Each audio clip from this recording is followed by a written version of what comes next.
Béni soit la mère, Makali, qui infuse leur énergie en tout un chacun de nous afin d'apporter la lumière divine pour la meilleure compréhension de ses voies et de ses desseins. Qu'elle soit éternellement louée. Nous parlions la dernière fois du premier chapitre de la Bhagavad Gita. Nous avions parlé de deux camps rassemblés à la place dite Kurukshetra pour une grande bataille.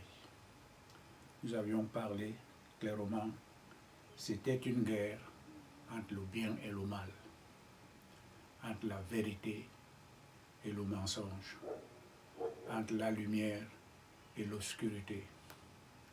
Et cela ne fut que le début de ce que nous vivons aujourd'hui. Dans les deux camps, nous avions bien parlé que les deux camps sont en tout un chacun de nous. Le bien et le mal sont simultanément en continu en tout un chacun. Donc ceci étant, les Pandavas qui ont composé les armées avec les alliés, se trouvant dans le camp d'en face, et les Kauravas de l'autre côté avec les alliés. Les Pandavas, nous avions bien dit, représentent le principe du bien en tout un chacun. Et les Kauravas de l'autre côté représentent le principe du mal en tout un chacun et dans l'ensemble de tous les univers. Donc ceci dit, les deux camps ne pouvant plus se retrouver dans une situation d'arrangement ou, comment on peut dire encore, des traités de paix, sont donc résolus donc maintenant à se battre. Qu'est-ce qui va se passer simultanément? Nous avions bien dit que nous avions bien dessiné les armées de Pandava, les armées de Kaurava. Et il y a un principe ici, il y a un personnage ici qu'on appelle Arjuna. C'est celui-là qui est beaucoup plus intéressant parce qu'il a été le choix principal du maître universel qu'on appelle en ce moment-là, appelé Krishna. Il avait choisi pour symboliser quelque chose qui se réperpétuera en tout un chacun de nous pendant ce cycle que nous appelons le Kali Yuga, ou le dernier cycle du cosmique, de l'évolution cosmique universelle. Nous avions bien dit qu'en premier temps, comme dans la Bible ça a été expliqué, qu'au commencement Dieu créa la lumière et créa les cieux et la terre. La terre était informe et vide et il y avait l'obscurité qui gouvernait partout. Ça veut donc dire qu'à toute manifestation humaine dans ce monde matériel, il y a d'abord l'énergie matérielle qui le gouverne. Et après la lumière apparaîtra. Et cela se dit, et cela se voit, et cela se vit au quotidien. Qu'est-ce qui s'est donc passé? Les Pandavas, représentant le principe du bien, devaient subir toutes les atrocités, tout ce qui est le principe du mal, parce qu'ils devaient être gouvernés par ce principe qu'on appelle la matière.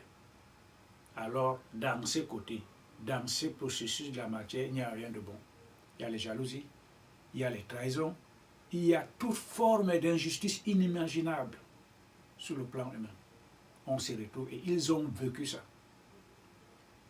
Pendant toute leur vie, depuis leur bas âge, nous avions bien décrit comment ils étaient maltraités. Ils commencent à grandir, sont beaucoup plus intelligents.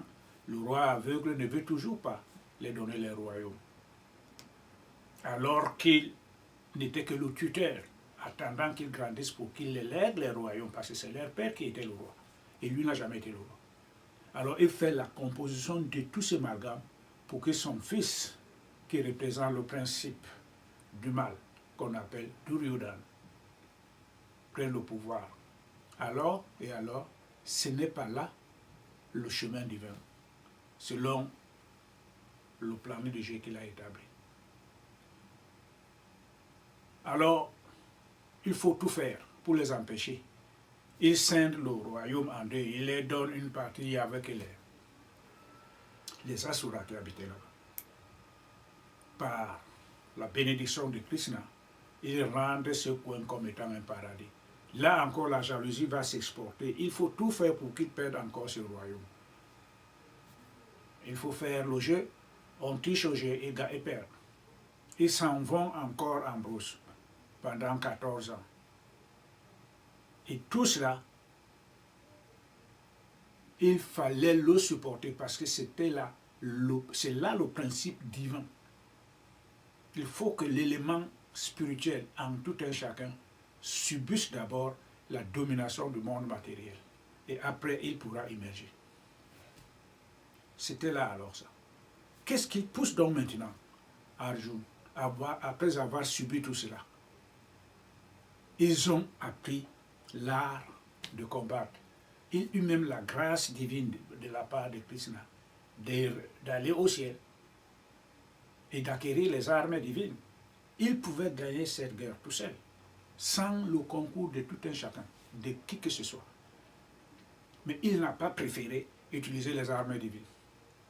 Il fallait utiliser l'art, le principe du bien qui le gouvernait, parce que la justice, l'amour, gouvernait et triomphait toujours, quelle que soit l'étendue de la méchanceté, du mensonge et de l'orgueil. Ils finissent toujours par se faire vaincre par une petite étincelle de la vérité et de la justice. C'est encore là le principe du dharma. On ne peut pas le changer. Le Créateur a créé le monde ainsi et jusqu'à la fin de tous les cycles, ça ne changera pas. Bon, quand bien même il ne pouvait pas, il n'a pas voulu utiliser les armes divines, mais il a quand même été en possession de toutes ces armes divines. Il a tout ça. Et en plus, là où il y a Krishna, il y a la victoire. Il avait Krishna à côté de lui. Maintenant, les deux armées sont là. On a sonné les clairons, on a tout fait. Maintenant, il faut seulement que, boum, la première flèche se déclenche pour que ça s'embrase de deux côtés.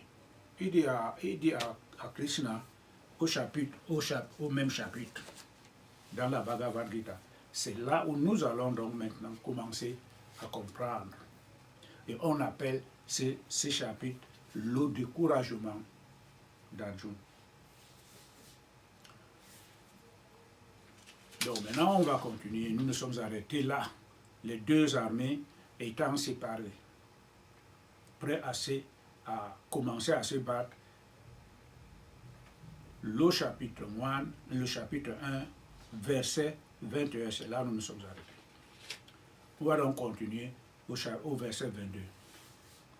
Arjuna demande à Krishna, le verset dit, « Je t'en prie, ô Krishna, veuille conduire mon char dans l'espace vide entre les deux armées pour que je puisse observer quels sont ces hommes prêts au combat et anxieux de commencer la bataille. Quels sont ceux qu'il me faudra affronter sur ce champ clos et quels sont les hommes assemblés ici pour soutenir dans la bataille le fils perfide de Dhritarashtra, le roi aveugle. » Bon, il faut noter, il faut que nous essayions de noter une chose. Arjuna, ici, est un homme ordinaire. et a en présence de lui le Créateur divin, l'être suprême universel, incarné en la personne de Krishna, sous une forme humaine, et qui sait tout et qui est en tout en chacun de nous. Lui ne le sait pas. Quand il demande lorsqu'il demande à Krishna, s'il te plaît, puisses-tu conduire mon char entre les deux armées pour que j'essaie de voir. Il utilise les membres, il utilise l'intellect. Alors Krishna, qui est le maître des sens, sait ce qu'il veut. En somme, c'est un jeu cosmique. Parce que nous ne sommes que des acteurs, nous allons le voir tout au long de cette histoire. Krishna le sait. Pourquoi Arjuna lui demande d'aller là-bas? Écoutons encore. Ces gens-là ont préparé cette guerre pendant plus de 18 ans. Et cette guerre va durer 18 jours. Ils ont mis tout en œuvre pour faire cette bataille. Comment cela se peut-il qu'à la dernière minute maintenant, pour commencer la bataille, Arjuna demande à Krishna, s'il te plaît, puisses-tu conduire mon char pour voir ceux qui sont en face de moi? Il ne les connaît pas. Il sait que Duryodhana est de l'autre côté. C'est le premier fils du roi aveugle. Il a tenté de tuer Bhim quand il était petit. Ils savent qu'ils ont construit la maison de cire pour qu'ils brûlent tous avec leur mère. Ils savent qu'ils ont triché au dé pour qu'ils perdent leur royaume. Ils savent très bien qu'ils ont dévêtu Draupadi, les femmes, au palais. Ils l'ont humilié. Qu'est-ce qu'ils n'ont pas subi? Et il sait très bien que, de l'autre côté, il y a son maître instructeur, qu'on appelle Drona, qui est maintenant devenu leur ennemi. Ils savent très bien que le patriarche, qu'on appelle Bhishma, il soutient le mauvais. Ils savent très bien que Karna est leur frère aîné, mais ils ne le savent pas pour l'instant. Mais il est de l'autre côté. Ils savent très bien qui sont leurs alliés. Quels sont les alliés de Duryodhana? Il le sait parfaitement. Et qu'est-ce qui le pousse maintenant à demander à Krishna, veuille conduire mon char, s'il te plaît. Je voudrais voir ceux qui sont. Il les connaît avant. Ils connaissent tous ces gens qui sont en face. Ils savent la motivation, pourquoi ils sont de l'autre côté, ils veulent les combattre. Il le sait. Mais pourquoi il demande à Krishna? Parce que le monde des sens est dominé par cette énergie négative. Et c'est cette énergie négative qui change constamment à tout le temps pour perdre l'être humain ordinaire le bon sens de son comportement, de son concept et de tout. Voilà pourquoi ces sens-là, lui, enveloppent maintenant l'esprit et il est dominé par ses émotions et demande donc à Krishna de conduire. Krishna lui dit donc maintenant. Alors, au chapitre 24, alors, sur ces paroles d'Arjuna, Krishna conduisit le char et l'ayant arrêté dans l'espace vide entre les deux armées, invita Arjuna à jeter ses regards sur les rangs de Kuru et voir où s'éteignaient le vieux Bhishma et Drona avec les principaux nobles de leur parti. Debout, Arjuna inspecta les deux armées et contempla les deux côtés, les ancêtres, les oncles, les cousins, les tuteurs, les fils et les frères, les parents proches et les amis intimes. Et lorsqu'il eut considéré ce spectacle pendant quelque temps et contemplé toute sa race rangée en bataille, il fut saisi d'une extrême pitié et accablé de découragement, prononça ces paroles affligées. Ça, c'est du chapitre 24 au 28. Nous allons encore reprendre que Arjuna savait tout ça. Il savait tous les gens qui devaient se ranger de l'autre côté.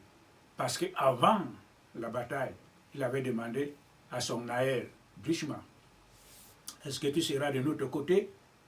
Bhishma lui dit non, moi j'ai fait un pacte pour soutenir le trône. Si je vais de votre côté, j'aurais failli à mon engagement, à mon acte.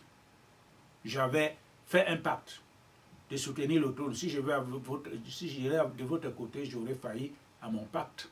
Donc je ne peux pas. Donc il savait très bien que Bhishma ne sera pas de l'autre côté. Pourquoi il invite donc maintenant? Ça voudrait dire que l'être humain ordinaire est dominé par l'énergie de la matière. Il est inconscient de ce qu'il fait.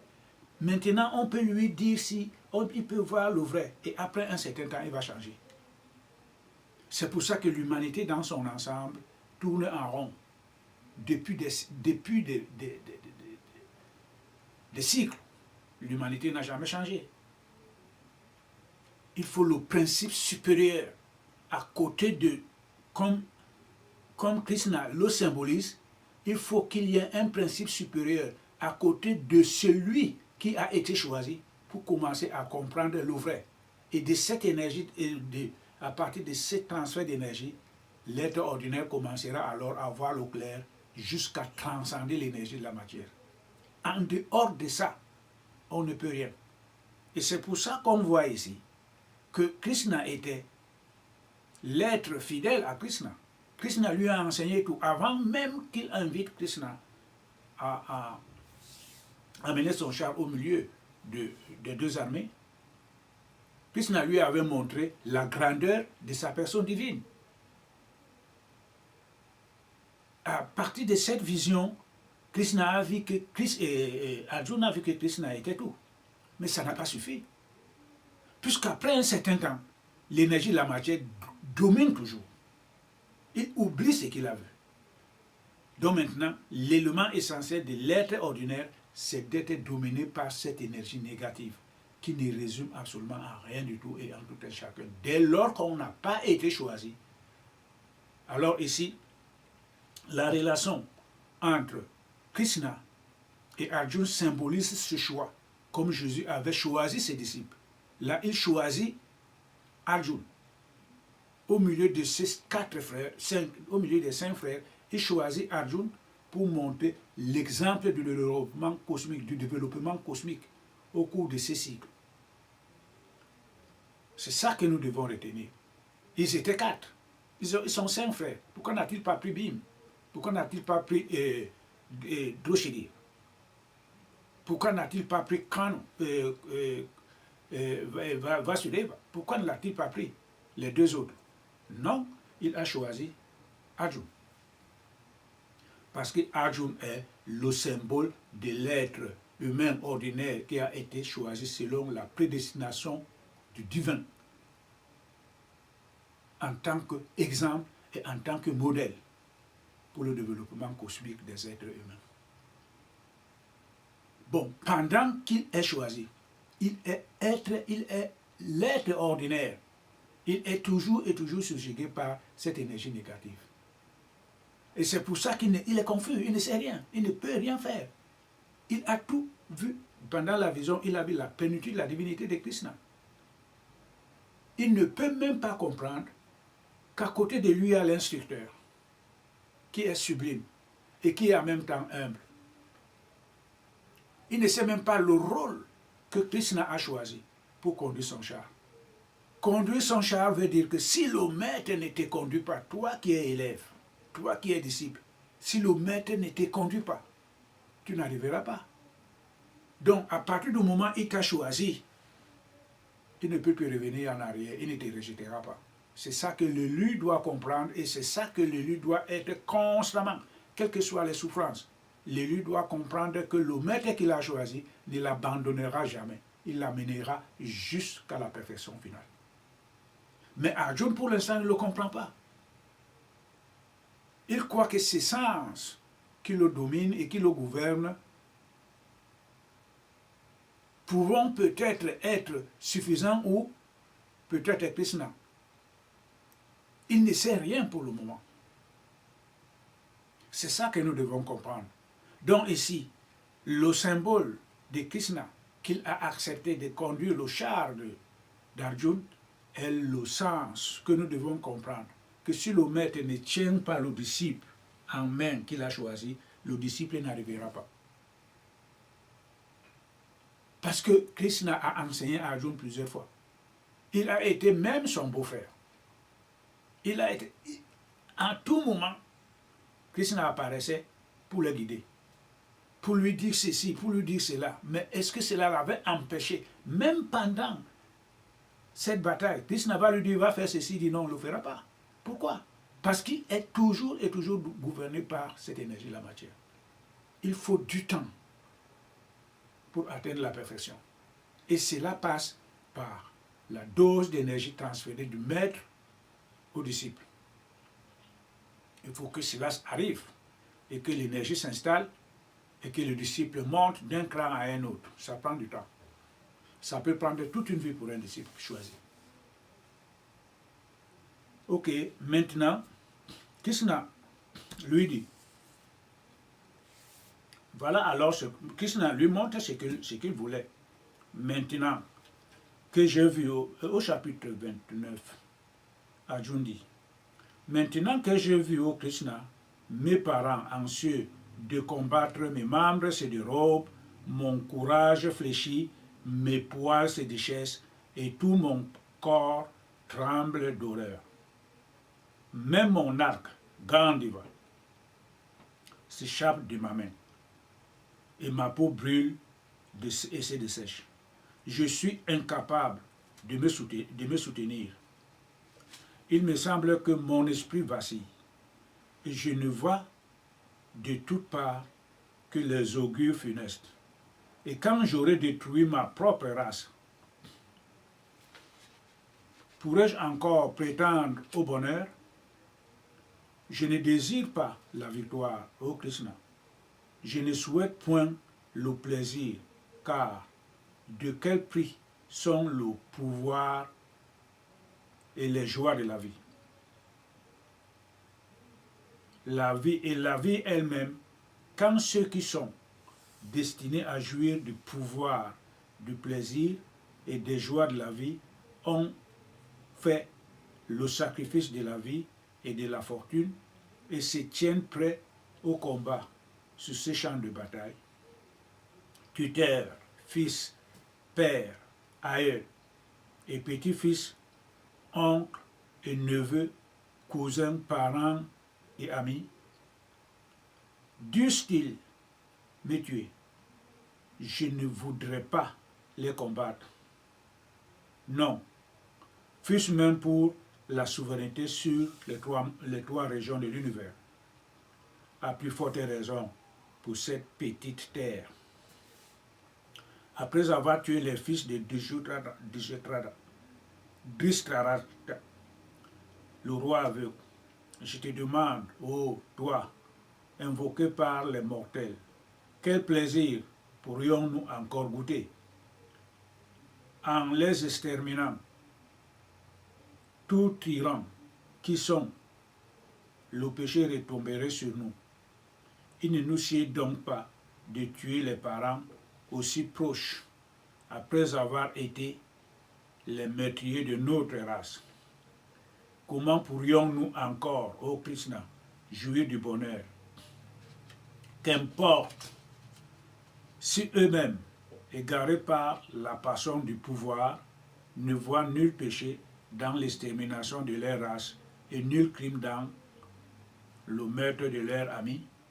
Est-ce là une raison pour ne pas nous détourner d'un pareil crime, nous qui abhorrons le péché du massacre de nos propres parents par la destruction d'une tribu, l'ancienne vertu de la tribu et de la famille se perd.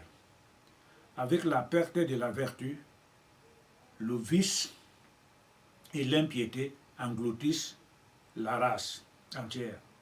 Sous l'influence de l'impiété, les femmes de la famille deviendront vicieuses et des femmes devenues vicieuses naît et de la femme devenue vicieuse naît la corruption des castes. appelé Varna Samkara.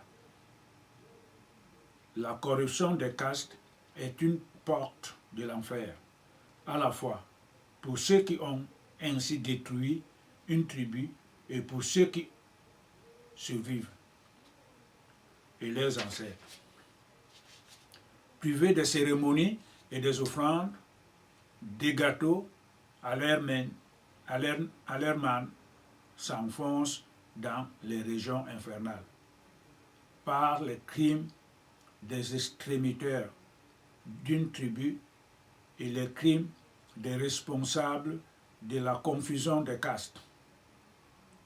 Les vertus familiales et les vertus de la tribu entière sont à jamais perdues.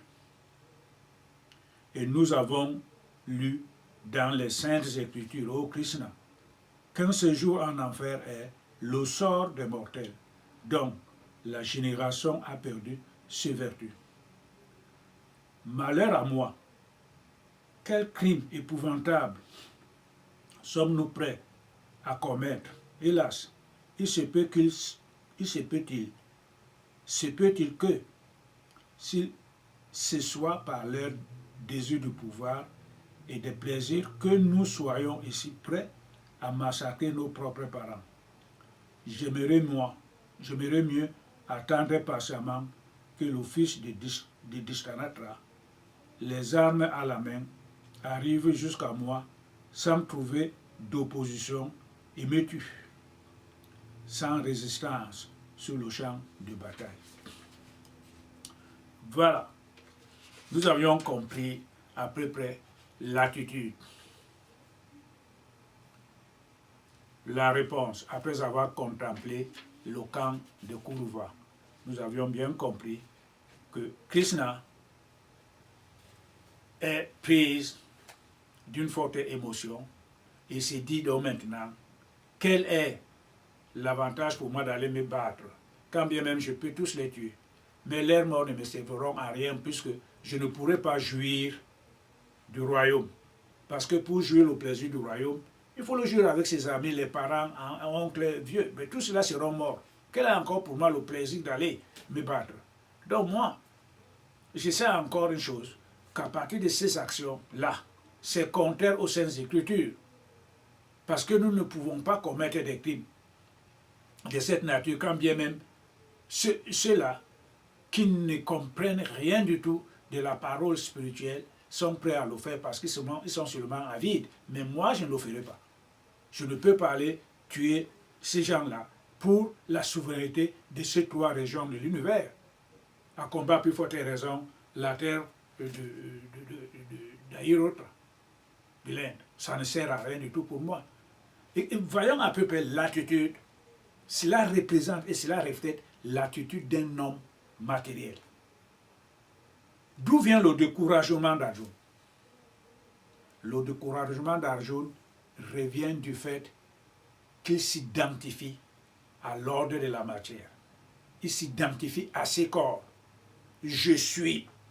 Voilà ma barbe qui commence à être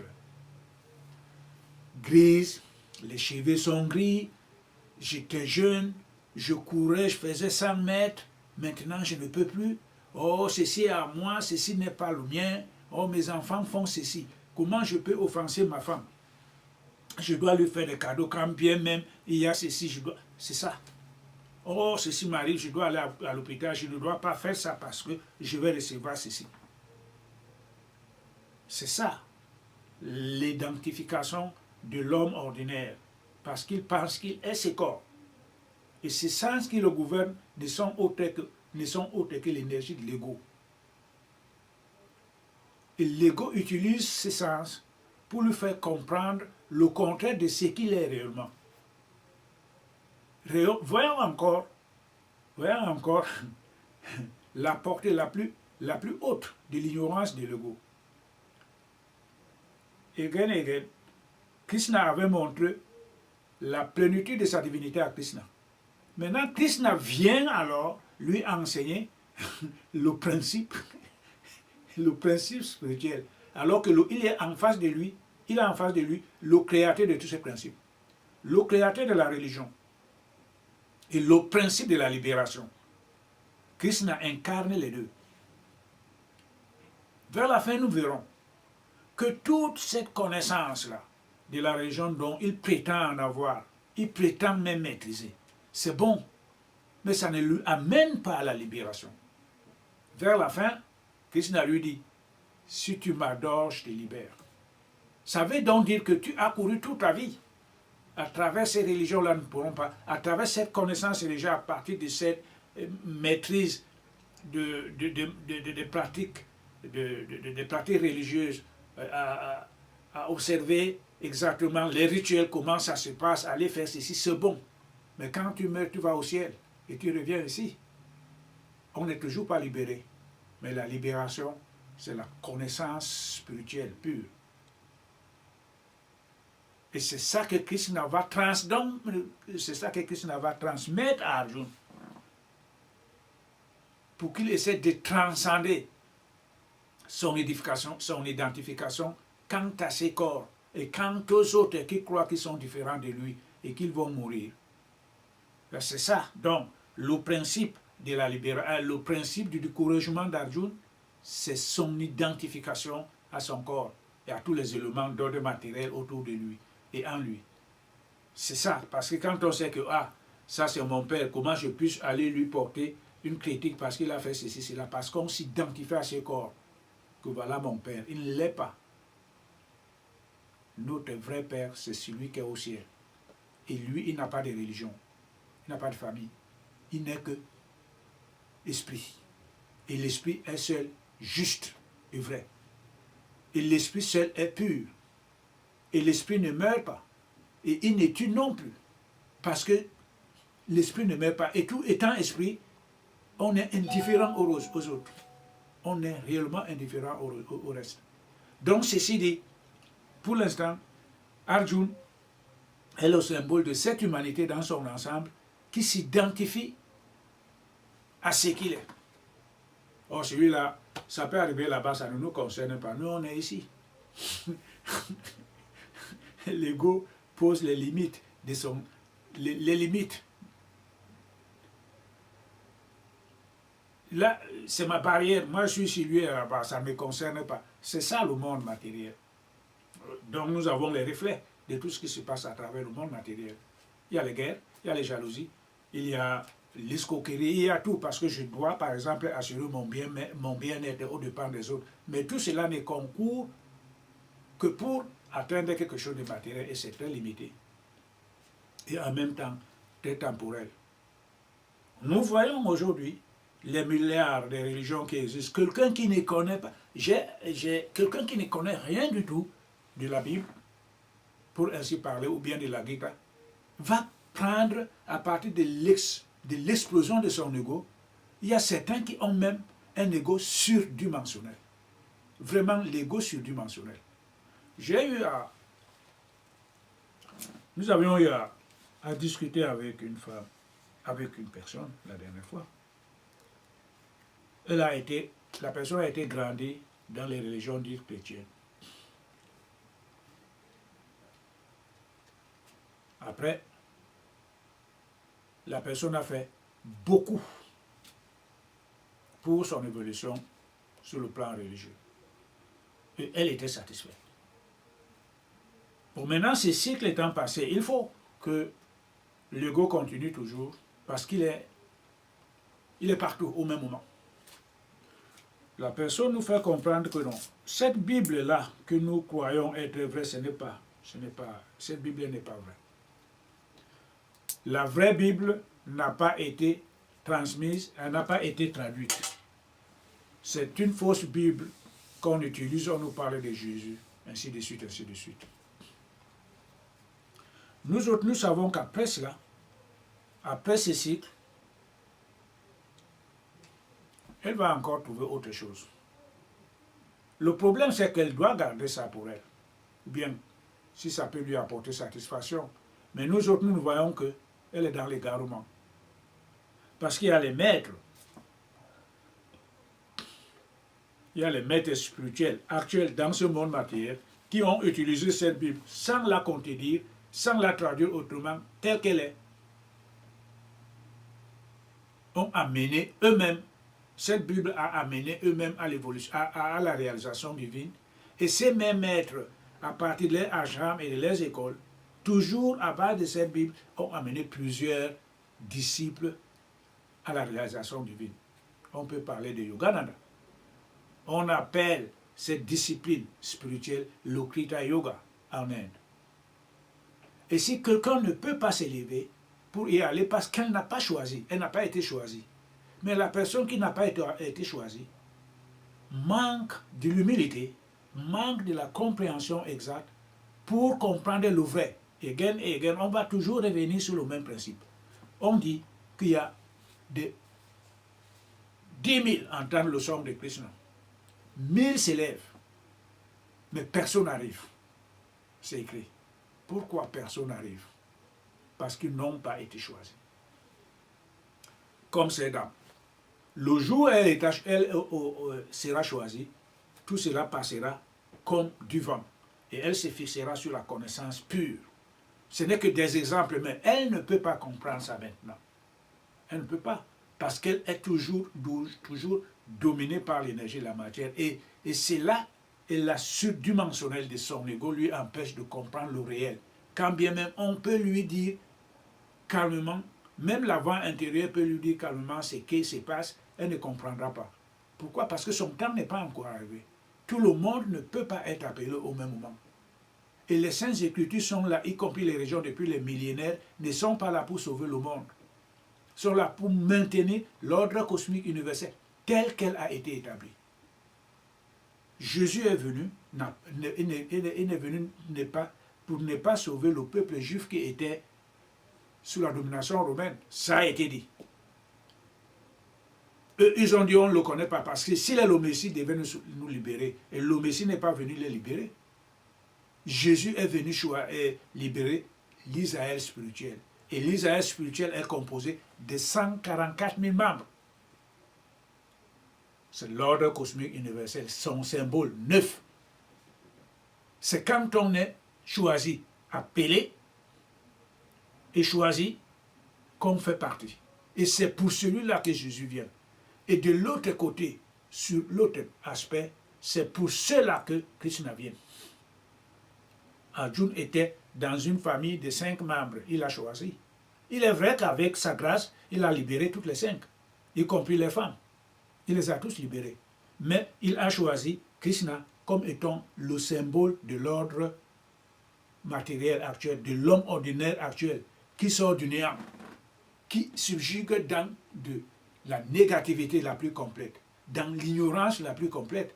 Et il l'a choisi et commence donc maintenant à lui instruire petit à petit en lui donnant le transfert d'énergie pour que cette personne puisse transcender l'ego comme étant le premier sacrifice, l'émotion comme la seconde sacrifice et enfin l'essence pour se libérer. Et nous allons voir vers la fin que quand Krishna atteindra le sacrifice d'essence, tout ce que Krishna lui dira, il l'acceptera, il le fera, il verra la même chose que Krishna parce qu'il deviendra un avec. Mais pour l'instant, il ne l'est pas. Il croit instruire Krishna qui est le créateur des 3 mondes. C'est Krishna il le lui a même dit, il va le lui dire plus tard. Il va lui dire que les castes, c'est moi qui les ai créés. Et je suis le tout. Mais pour l'instant, il croit instruire Krishna. Comme un homme ordinaire va te dire, non, cette Bible n'est pas faite pour nous, elle n'est pas vraie. Alors, qu'est-ce qu'on peut lui dire? On ne peut rien. Pourquoi pour l'instant? Pour avoir la connaissance exacte de la réalité divine, cette connaissance libératrice vient par le haut. Par celui qui t'a choisi, c'est lui qui te le donne. Et ce n'est pas en passant le temps dans les librairies, on va chercher tes livres, on va faire cela. Et la réponse a été donnée il y a 2000 ans par l'apôtre Paul. Il dit, apprenant toujours, mais incapable de parvenir à une connaissance exacte de la vérité. Donc ça ne changera rien du tout. On peut chercher même dans tous les univers matériels, la vraie Bible comme prétend être la meilleure, on ne comprendra toujours rien du tout. Pourquoi? Parce qu'on est toujours à côté du principe supérieur qui permet à l'individu, à l'homme ordinaire, d'atteindre la connaissance libératrice. Ce n'est pas en allant chercher telle Bible, non, ce n'est pas ça. Qu'est-ce qu'il a dit Jésus? Il avait dit à ceux qu'il avait choisis, restez sur place, continuez à méditer.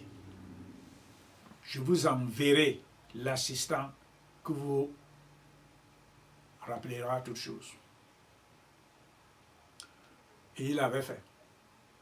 Thomas qui avait dit, si moi je ne vois pas le signe là, où le clou était passé, que je mette mon doigt sur réellement, je ne croirais pas. Il était l'homme ordinaire comme Krishna, comme Arjuna. C'est vrai qu'il avait eu l'instruction du maître, mais cette instruction est mélangée par une énergie négative qui brouille tout, donc elle ne peut pas s'asseoir sur le plan du vrai et du réel. L'apôtre Pierre, qui l'avait régné, n'était plus capable de le régner. La preuve, c'est qu'il avait pris un discours, il y avait plus de 3000 convertis au même moment. Ils étaient devenus des êtres spirituels purs. Ils avaient acquis la libération illico. Ils étaient devenus des divins immédiatement, sans aucune concession. Ce qu'avait fait le maître, on n'a pas encore vu dans ce monde. Les rames sont venues sous toute forme, ils ont libéré les gens, mais cette manifestation d'énergie cosmique que Jésus a produite, on attendait encore peut-être ce cycle, on verra, il nous reste encore 320 000 ans, on ne sait pas encore, peut-être. Mais il faut libérer. C'est ça que nous devons comprendre. Qu'en dehors de ce transfert d'énergie direct par le maître et son enseignement, on reste dans le brouillard. Et certains ne veulent pas le comprendre. Ils pensent que quand on parle de Dieu, tout le monde va dans la même classe. Dieu n'est pas une auto-école où on va avoir le même permis de conduire. Quand on parle de Dieu, c'est infini. Et quand on cite par exemple un verset biblique ou de la Gita, cela dégage 7 niveaux d'évolution. Il faut avoir l'humilité pour comprendre cela. Et on veut, par exemple, le faire comprendre paisiblement à certains, que ce qu'ils comprennent, c'est ça, parce que c'est à son niveau. Mais d'autres comprennent plus que cela. Dieu n'est pas la parole, Dieu c'est l'expérience pour certains. Et Arjuna parviendra à atteindre ces niveaux. D'expérimenter la divinité en lui et réaliser que je suis réellement cette divinité. Et à partir de ce moment-là, les sens s'absorberont. Ce serait le dernier sacrifice pour sa libération. Et Arjuna le comprendra plus tard.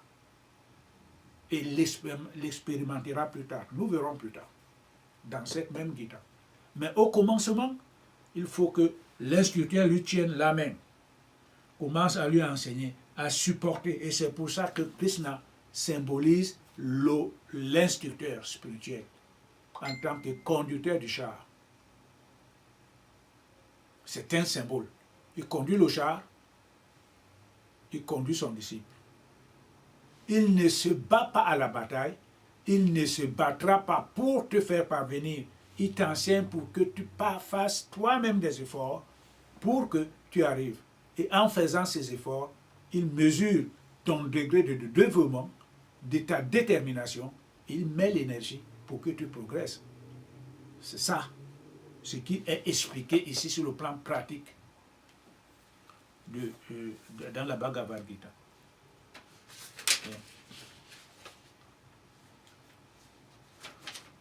Ok, maintenant, nous allons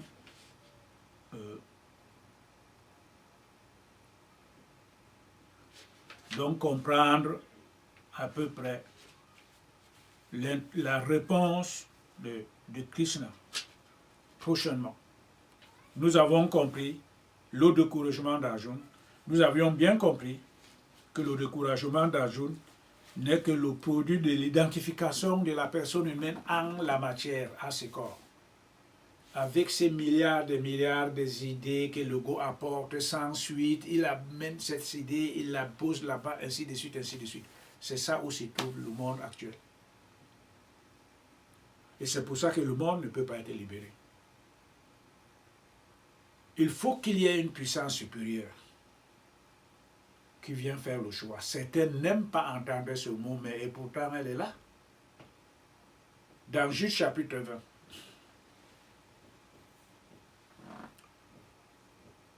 il dit, l'onction que nous avions reçue ne nous autorise plus à être enseignés par qui que ce soit.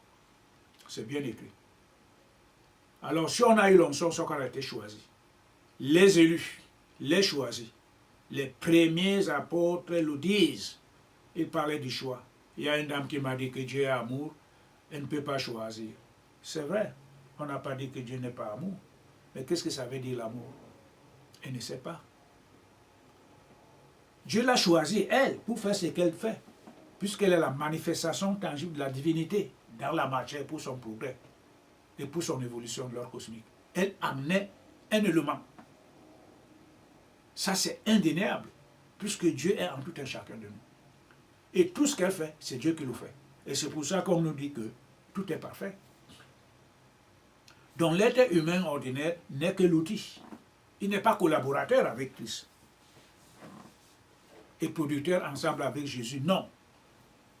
Il est l'outil qu'on utilise pour la maintenance de cette évolution cosmique sur le plan de la Maya, ou bien sur le plan de l'évolution, et sur le plan de l'illusion.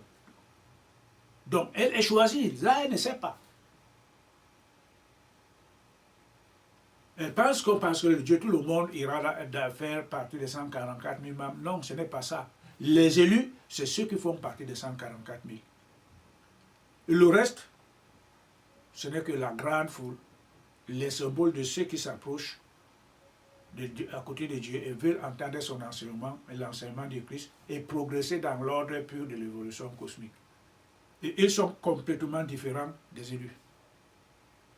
Parce qu'ils n'ont pas encore eu l'éveil de cette conscience. Ils n'ont pas encore eu le choix de ce maître spirituel qu'on appelle Christ pour les amener là où il doit les amener avec lui. Donc, ici, on comprend donc qu'à partir du moment où on veut comprendre ce qui est écrit dans la Gita ou bien dans la Bible, nous devons cultiver l'humilité. Nous devons comprendre que mon niveau de compréhension sur le plan divin est relatif à mon niveau. Et que Dieu qui m'aime et qui m'accorde le progrès d'ordre spirituel fera toujours en sorte que j'ai quelqu'un. Ce quelqu'un n'est autre chose que lui-même qui apparaît à travers 1, 2, 3, Paul, Pierre, etc. pour nous donner ce dont nous avons besoin maintenant pour notre progrès. Il ne va pas se manifester avec 500 bras, avec 4 milliards de têtes pour comprendre, oh c'est Dieu. Non, il avait utilisé les bêtes pour arrêter la folie des prophètes. Ça a été écrit dans la Bible. Donc il est toute manifestation. L'ordre, le progrès d'ordre spirituel est l'émanation de l'humilité. Si on n'a pas cette humilité, on ne peut pas progresser. Et quand la Mère divine nous donne, par exemple, cette énergie d'apporter la lumière pour la compréhension, ceux qui sont humbles, et c'est pour cela que la Mère utilise à travers nous la possibilité d'apporter cette lumière pour eux. Ceux qui ne le sont pas, leur temps viendra pour qu'ils le soient. Mais nous continuons toujours à dire la même chose. Nous ne postons pas pour ceux qui pensent que cette Bible n'est pas réelle. Ils peuvent continuer. Mais ceux qui pensent que leur progrès d'ordre universel, d'ordre spirituel, est lié quant à la haute compréhension des Écritures, cela étant dicté par Krishna, l'enseignant intérieur. Et c'est lui qui donne l'inspiration pour l'éclairage, pour la haute compréhension qui nous amènera vers la perfection. Et c'est pour cela que cette expérience est éclairée. Donc nous continuerons la prochaine fois sur la réponse de Krishna. Krishna est le Verbe, c'est lui qui crée tout. Il est le symbole de la divinité qui crée tout et qui maintient tout et qui détruit tout. Nous allons donc comprendre la réponse qu'il va donner à son disciple qui est encore totalement plongé dans l'ignorance. Lui croit tout savoir parce que les Védas ont dit ceci. C'est Krishna qui a créé les Védas. C'est lui qui a créé les castes. C'est lui qui maintient tout. Et c'est son énergie qui maintient les trois mondes. C'est l'énergie de Krishna qui maintient les trois mondes. Y compris Krishna, y compris Arjuna dedans. Et lui maintenant, pour avoir entendu dire que dans la Bible a été écrit ceci, ou bien dans la Gita, les Védas disent ceci, il va instruire Krishna. Tout simplement pourquoi? Parce qu'il est encore dominé par l'ignorance. Mais vers la fin, il verra la même chose que Krishna. Pourquoi? Parce qu'il deviendra un avec. Et pour devenir un avec Krishna, il faut naître de l'esprit, comme Jésus l'a dit. À moins qu'on ne naisse d'eau et d'esprit, on ne peut pas. Donc il faudra qu'il soit esprit. Parce qu'il est le même Krishna en la parole et sous l'aspect de Jésus a dit aussi que les vrais adorateurs adoreront Dieu en esprit et en vérité. Ça veut dire que pour l'instant, Krishna n'est pas le vrai adorateur parce qu'il n'a pas encore cet esprit. Et quand cet esprit jaillira en lui, ça lui révélera toutes choses, comme les premiers disciples au premier siècle. Il n'avait plus besoin de quelqu'un qu'on vienne lui parler de Dieu. Il savait tout. Et quand on va chercher les Bibles dans les bibliothèques, celles qui soient meilleures, on n'a pas encore cette énergie. Et quand cet esprit jaillira en toi, en tout un chacun, ce serait un signe comme quoi on a été appelé, et personne d'autre n'aura plus besoin de venir nous parler de Dieu ou de quoi que ce soit. Ça, c'est la réalité pure. Donc, pour l'instant, le premier aspect de Krishna nous montre seulement que nous devons avoir une attitude d'humilité. Nous devons être prêts à assimiler la connaissance du Maître, comme Arjuna va nous le montrer au fur et à mesure. Au fur et à mesure. Arjuna nous le montrera que quand Krishna va prendre la parole, il va écouter, et puis, quand bien même l'énergie, la matière qui est très lourde, l'empêche toujours à la haute compréhension, mais Krishna va mettre l'énergie. Il va le faire. On verra donc maintenant, à partir de maintenant, le progrès d'ordre spirituel de Krishna jusqu'à la libération. Le progrès d'ordre spirituel d'Arjuna jusqu'à sa libération. On verra. C'est fabuleux. Donc, qu'est-ce qu'il nous faut? Il faut d'abord réaliser que, pour l'instant, l'être humain ordinaire est dominé par l'énergie de la matière, qui l'empêche de transcender l'ordre de la matière et d'aller dans le monde spirituel. Aussi longtemps qu'on n'est pas dans le monde spirituel, on ne comprendra rien de Dieu. Rien du tout.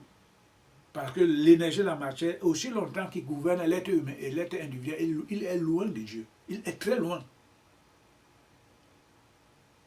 Quand bien même Dieu dort en lui, mais c'est même Dieu qui dort en lui n'utilise que l'énergie de la matière qui le gouverne.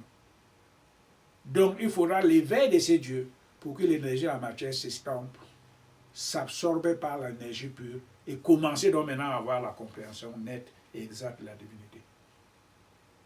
C'est ça le processus d'ordre spirituel. C'est ça, alors, le processus de la libération spirituelle que Krishna est en train de poser comme base spirituelle ici, en la personne de Krishna, d'Arjuna, qui est un être matériel, qui symbolise l'humanité dans son ensemble, et lui, le conducteur, en tant que maître spirituel, qui enseigne que si je ne te conduis pas, tu ne seras jamais libéré. Et si moi, je veux te conduire, il faudra que je choisisse. C'est ça le vœu que tout un chacun de nous doit exprimer en pleine humilité. Je voudrais que Krishna me dirige. Je souhaite que Krishna m'enseigne. Et ce n'est que comme ça que vers la fin, il peut y avoir l'explosion de cette énergie pure en soi pour parvenir à la connaissance exacte et libératrice. Merci pour le moment. Merci pour aujourd'hui. Que la Mère bénisse tout le monde.